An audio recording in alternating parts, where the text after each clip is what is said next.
And we're back here on the Joe Gaither Show on a Thursday. We're about to get a lot smarter about the Oklahoma Sooners with Ryan Chapman. You can follow Ryan at _Ryan Chapman, co-publisher for Sooners on SI and on morning radio out there in Oklahoma City. So we cannot wait to get some insight on the Oklahoma Sooners and find out what's coming to Bryant-Denny Stadium this Saturday. But before we do, we want to tell you about our friends at Purple Turtle Roofing. At Purple Turtle Roofing, we're not just another contractor. We're your neighbor and your advocate when it comes to protecting your home or your business. With years of hands-on experience, top-tier certification, and a commitment to excellence, we've built a reputation as Alabama's go-to roofing solution.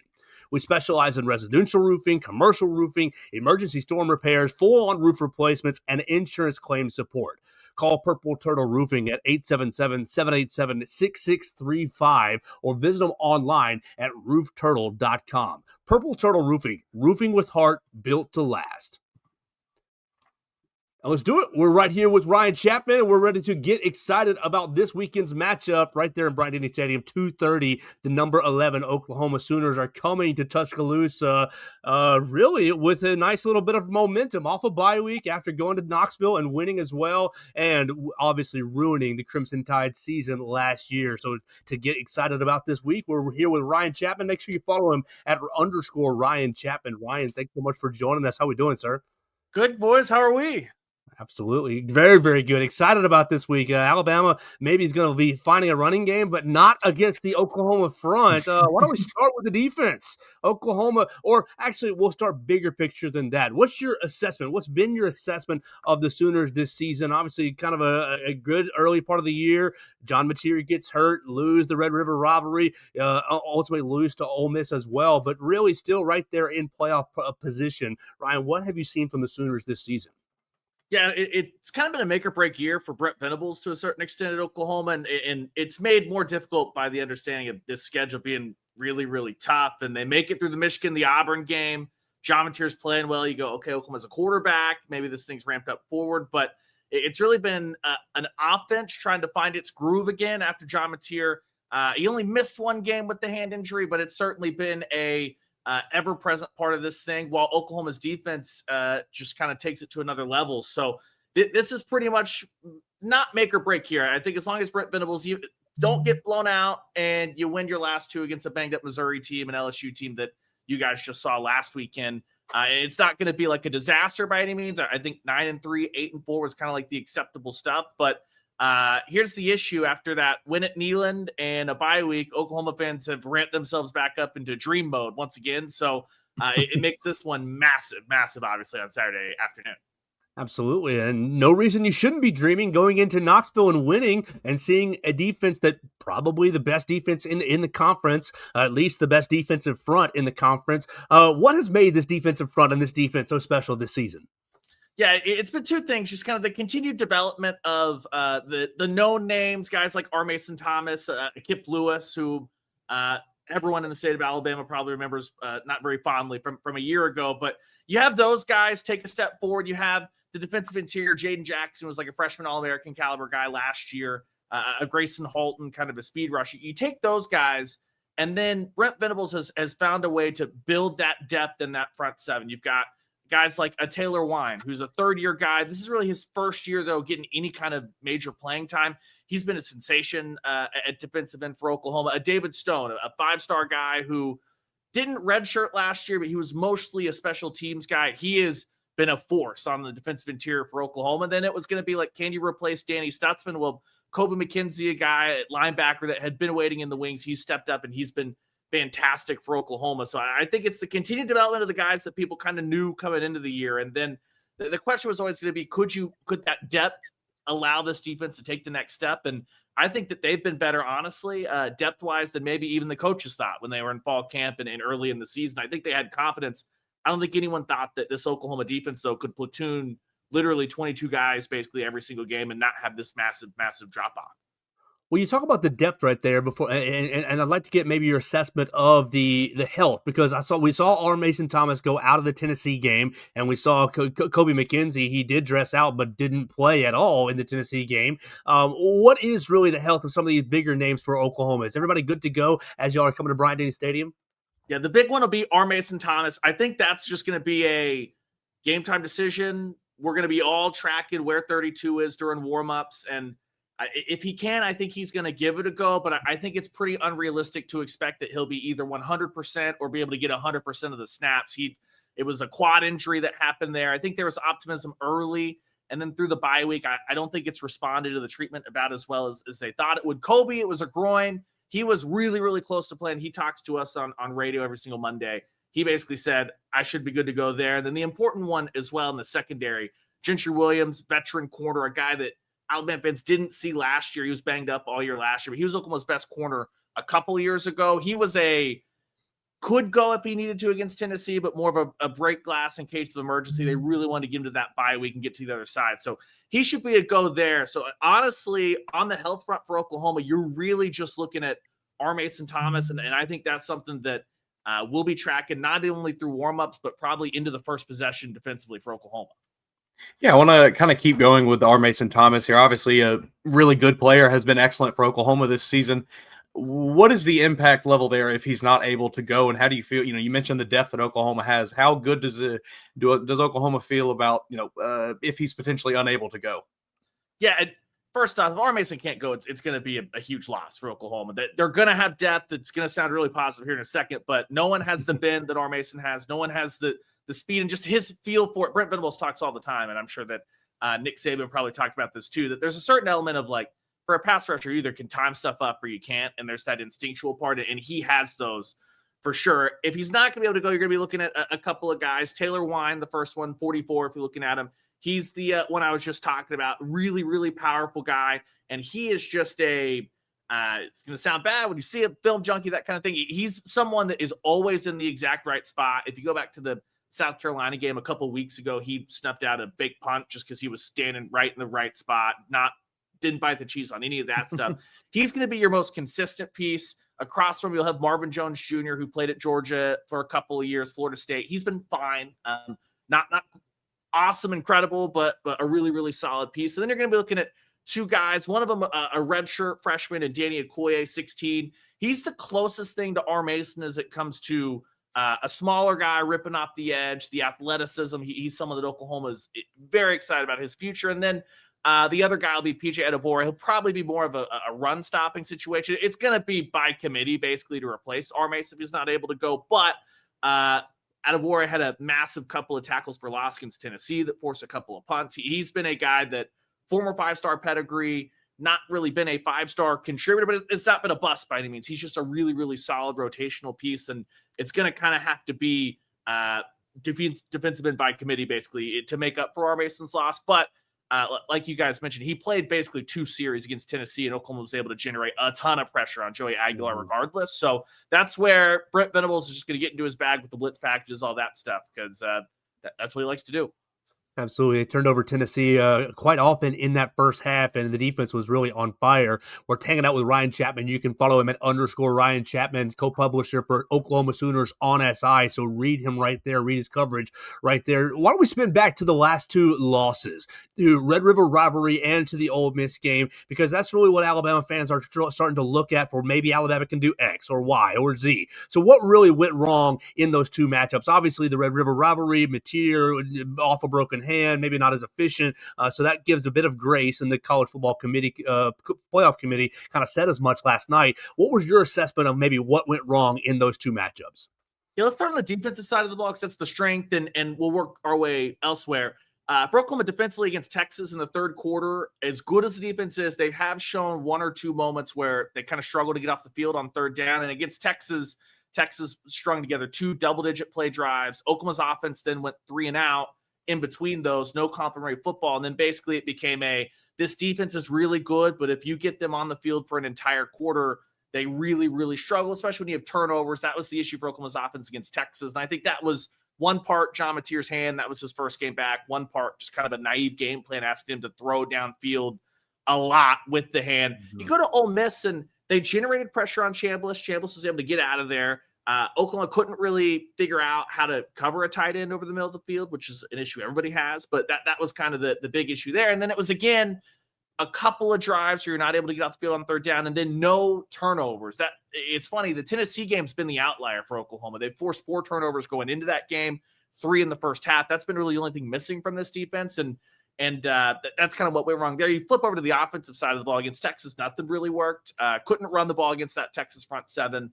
The running game has made some strides since then, but that was the first game. John Mateer injury, pretty poor game plan. I thought a lot of spreading out and making him throw almost 40 times, 17 days post-surgery. Not a great plan. Then you get to Ole Miss, and it became something where he was better there, but John Mateer was really struggling to push the ball downfield. Oklahoma's rushing attack came alive in that third quarter. Xavier Robinson, who gashed Alabama last year alongside Jackson Arnold, he had been missing, honestly, for no real reason in the rotation. That kind of came online, and then it was just Ole Miss was able to make the plays late there. So the hope right now is going to be that you pair that running attack that Oklahoma's found over the last 3 weeks. Brett Mills talked about this, or last 3 games, excuse me. Before the bye week, Oklahoma was 3rd in yards per carry those previous 3 games. You can pair that with a John Mateer that's like the John Mateer we saw in the first month of the season, the guy against Michigan, the guy against Auburn. Never's been perfect, but has been able to make up for some overthrows or some interceptions with big plays. And he's been really, really clutch in the first month of the season. At least if you can get that guy, pair it with that rushing attack, that's going to be the formula that Oklahoma wants to put out there, at least on Saturday. I want to move and ask you, kind of stick with Oklahoma's offense, but ask you about how Alabama can affect John Mateer. Seems like he's had a little, obviously we can attribute some of the interceptions to that Texas game, but outside of that, he's even been a little, less than careful with the ball at times, I would say. Is that been more of a result of teams being able to get after him and get pressure on him? Is that more of a John Mateer just kind of being reckless at times? Because Alabama has been able to produce some pressure the last few games, a little bit more so than they have. So just kind of how do you think Alabama can affect John Mateer, and if that's going to really play into his decision-making in this one?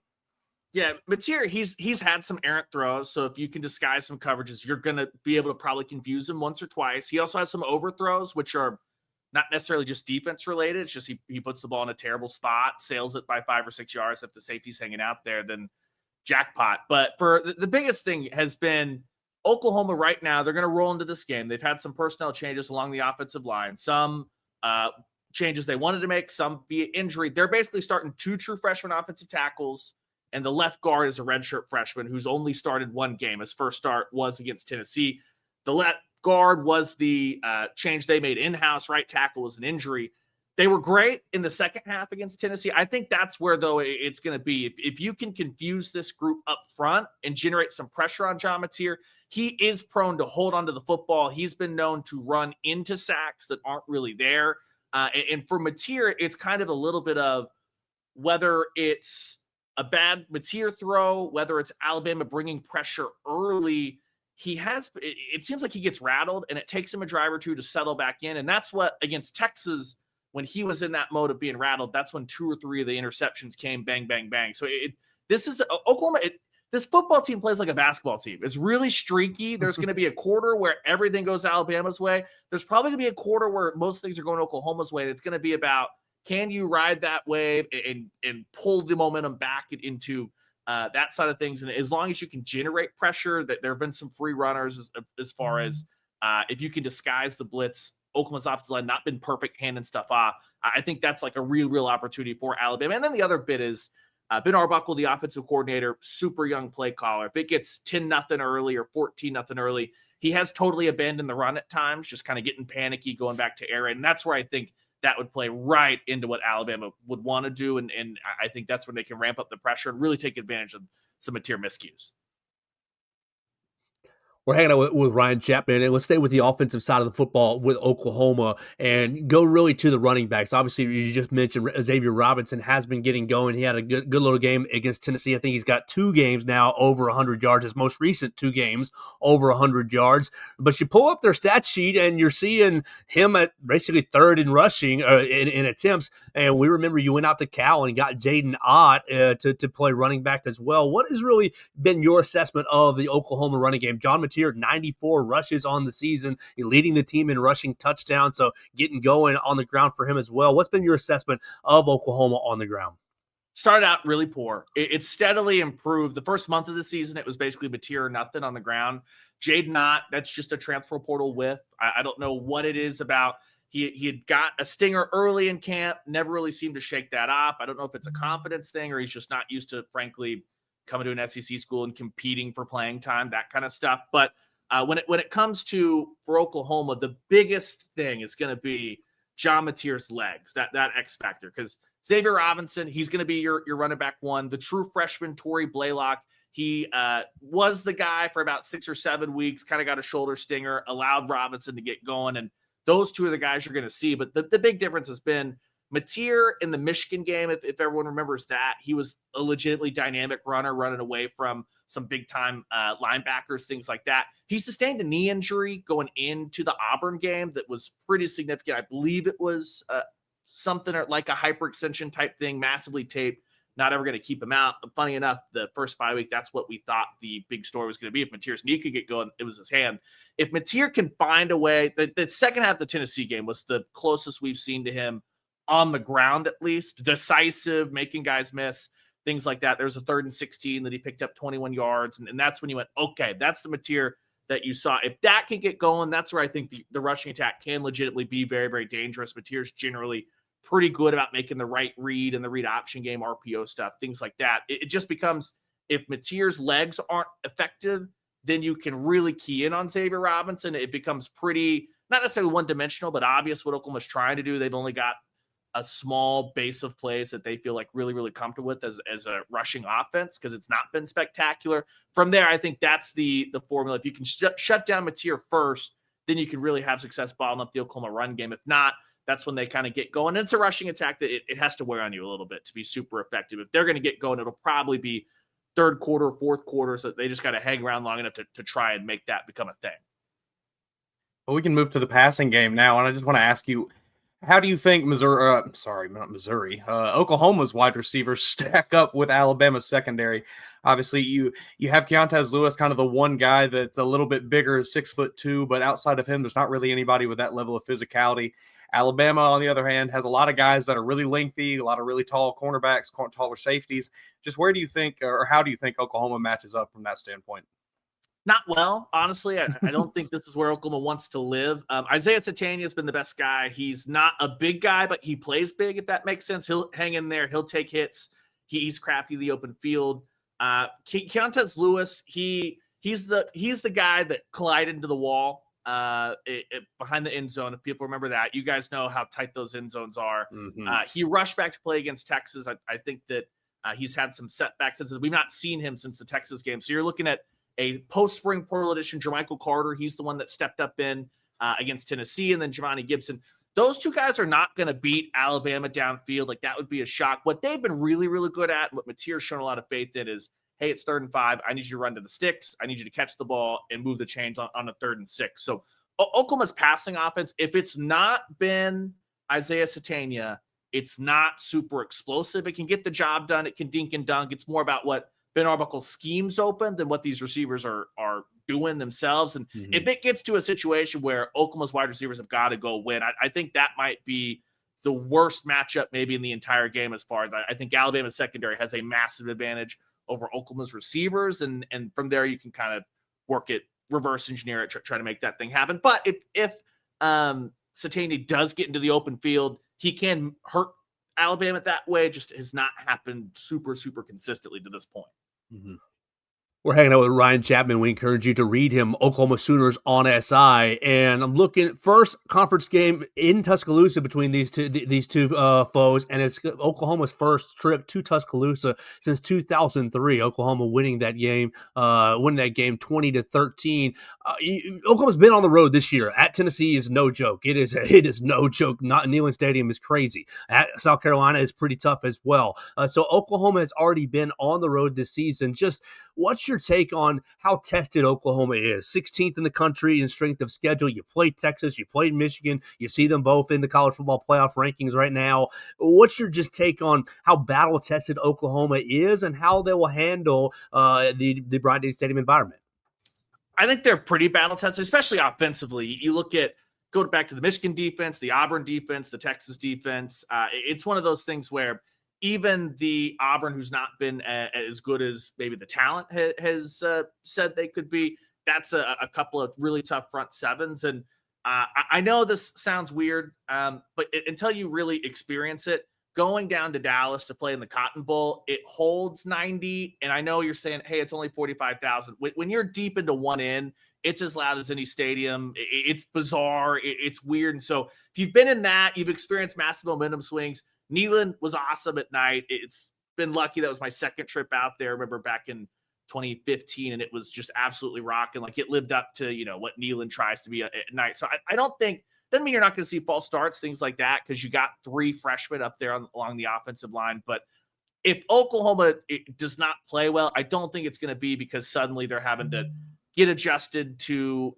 Alabama's receiving core, for instance. I mean, they played Ole Miss and Tennessee in basically the last 2 or 3 weeks. So they've got high-flying offenses, receivers, that they've seen that. I don't think it's going to be that. And they're going to have a lot of confidence coming in with a guy that you might not start your prep sheet with, but a legitimate X factor for Oklahoma, Tate Sandell, the kicker. People realized him from the tiny pants, basically, in Neyland. But he missed his first field goal for Oklahoma. He's made 18 straight. He's made 6 50-yarders. This is an Oklahoma offense that literally believes if we cross midfield, we're putting 3 points on the board as long as we don't turn the ball over. And that's a huge belief for an offense on the road of like, hey, we don't have to march the whole field. We just got to get 3 first downs here, and we're suddenly in field goal range, depending on what the punt team does. I think that's been a huge pressure release valve for Oklahoma's offense, especially on the road. I really just got kind of one more, I guess, question seemingly involving, I guess, both the offense and defense. We talked about the strengths that Alabama has matching up with Oklahoma's offense. Obviously, you mentioned the secondary being the biggest one. But then Alabama as well has been able to produce a lot of pressure the last few weeks and could maybe get after John Mateer a bit in this game. If they are able to slow down this Oklahoma offense and keep it at bay, can the defense go win the game itself? I think it can. Now, Ty Simpson, you guys know better than us, certainly does not turn the ball over. He is an efficiency machine. But this is where Brent Venables having 2 weeks to game plan.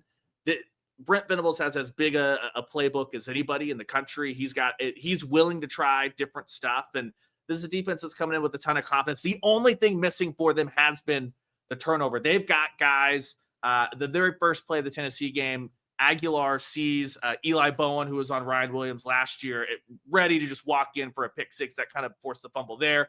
Cortland Guillory, a true freshman, he's got great ball skills. Both guys on the back end have big-time ball skills. The linebackers have – like, this is a scenario where if Oklahoma's defense creates the turnovers, they are a pick six scoop and score threat every single time, which has been part of the frustration why they haven't been able to do that. Now, I don't know if in this moment they can go out there and win the game by themselves. They're going to need a little bit, but they've been tasked basically all of last year with, can you hold up? That's the only reason Oklahoma was ever in a football game, is that the defense basically did it by itself. The Alabama game being the exception, the only time they got some help. And it's an Oklahoma defense. If they strike early, they can. Now, if they get behind and it's 10 or 14, nothing, I'm not sure if that's going to be the route forward, just because I think Alabama can be a little bit smarter, like a lot of teams have this year, and basically said, we're not going to really open it up unless we have to even give you the chance to change the game on the defensive side of the ball.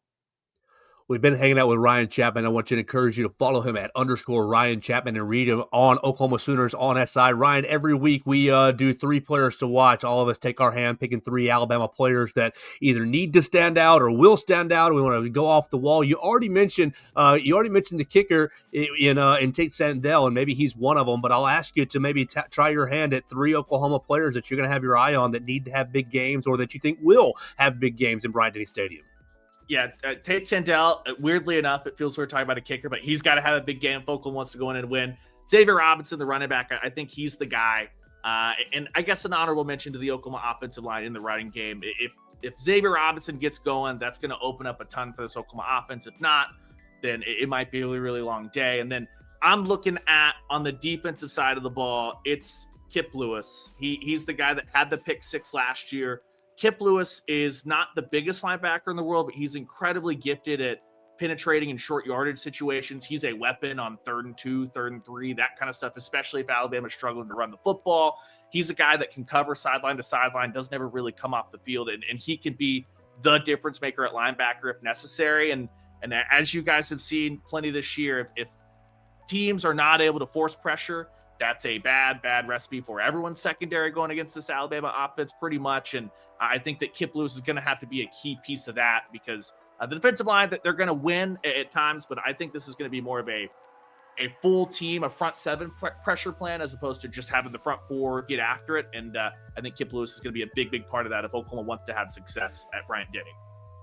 He's Ryan Chapman. He's been hanging out with us from Oklahoma Sooners on SI. Ryan, we'll leave you the last word, man. Thank you so much for joining us. What are your maybe final thoughts on this game, and be safe as you travel over here?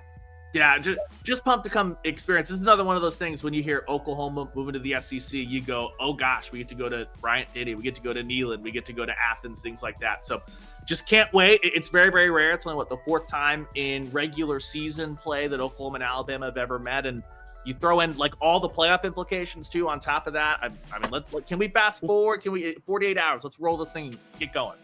Absolutely. Ryan, thanks so much for your time. We can't wait to see you, and be safe coming over here. Appreciate you, sir. We'll see you guys. Absolutely. Thanks for joining us on today's edition of the Joe Gaither Show on BamaCentral. Keep up with Joe on all his social media pages at Joe Gaither 6. Subscribe, rate, and review the show on Spotify and Apple Podcasts, and be sure to read us daily at BamaCentral.com.